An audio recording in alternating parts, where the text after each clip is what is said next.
December 14th, Gideon. Judges 7, verses 20 through 21.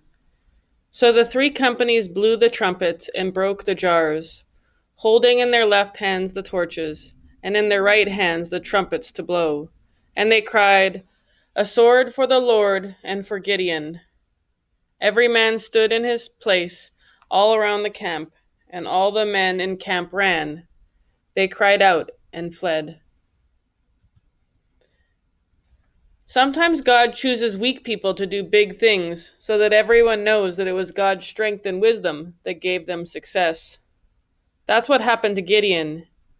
Gideon was from a small, poor family in a town that was taken over by the Midianites.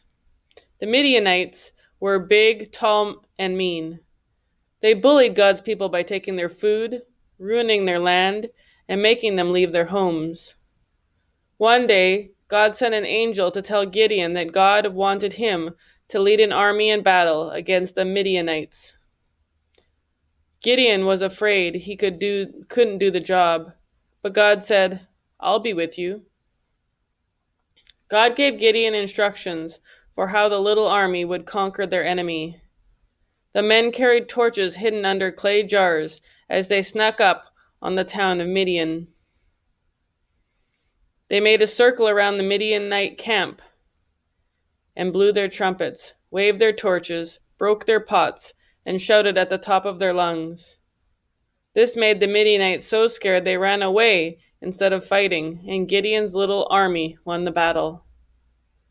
Gideon's victory showed his people that God was strong and mighty, and they began loving God again. They obeyed his commands, got rid of their pretend gods, and worshipped only the one true God. Years later, God would send another small, poor, unlikely leader to rescue his people.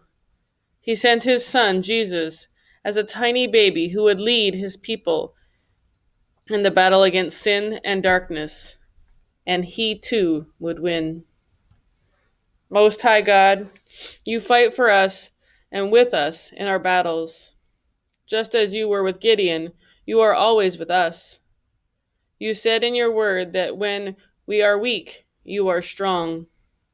Thank you for giving us victory when we trust in you. Branching out. 1. Take a flashlight, bucket, and horn, or pretend trumpet, and practice being in Gideon's army. Use your bucket to hide your torch until it is time to surprise the Midianites. 2. Talk about a time when you were asked to do something you felt too small or weak to do. How did God help you through? 3. Make a list of other times in the Bible where God promises to be with a person or people.